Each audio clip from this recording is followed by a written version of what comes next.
Bonjour à tous. Un début de saison qui sourit à Quentin Fillon-Maillet. La Suède réussit décidément au biathlète jurassien. Il a remporté hier la première poursuite de la saison en Coupe du Monde. Le natif de Champagnole décroche l'or un jour seulement après sa 3e place sur le sprint.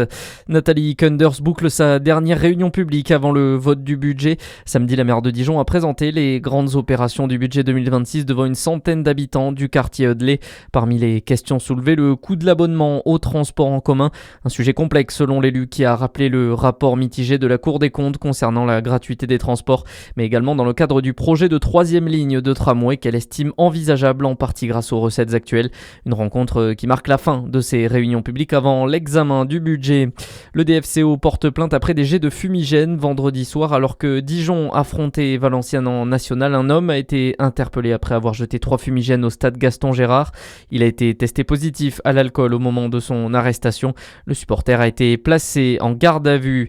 Dans le reste de l'actualité, Emmanuel Macron à Londres pour de nouvelles discussions sur la fin de la guerre en Ukraine. Le président français doit rencontrer aujourd'hui son homologue ukrainien Volodymyr Zelensky avec le premier ministre britannique Keir Starmer et le chancelier allemand Friedrich Merz. L'objectif, faire le point sur les négociations en cours dans le cadre de la médiation américaine. Et sur X, le chef de l'État a rappelé que les Européens seront nécessairement un pilier important de la solution juste et durable. Reconquérir notre souveraineté alimentaire, c'est l'objectif du Grand Réveil alimentaire, une série de conférences dont la première se tient aujourd'hui à Rungis sous l'égide du ministère de l'Agriculture.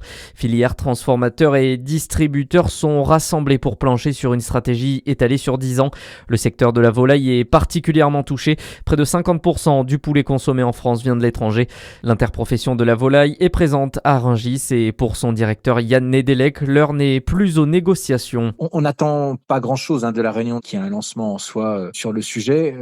Il nous semble, au niveau de la filière volaille de chair, on a déjà terminé le travail. Nos attentes, nos constats, notre analyse, notre diagnostic, nos propositions, elles sont déjà dans les mains de l'État depuis plusieurs années. Donc il n'y a pas de raison de passer encore des jours et des jours à des groupes de travail ou autres. On jouera le jeu des groupes de travail, mais on estime qu'aujourd'hui, nous, on a réalisé le travail. Maintenant, il faut passer à l'action. Il ne faut pas qu'on s'éparpille, il ne faut pas qu'on perde de temps. Le travail est déjà terminé dans les filières. La balle est dans le camp de l'État et de ses missions auprès de l'Union européenne pour faire avancer les choses. Et parmi les objectifs que souhaite atteindre Anvol, la transparence avec les consommateurs à travers notamment l'étiquetage obligatoire de l'origine sur tous les produits, même ceux transformés. Et puis on termine avec Lando Norris qui est le nouveau champion du monde de Formule 1.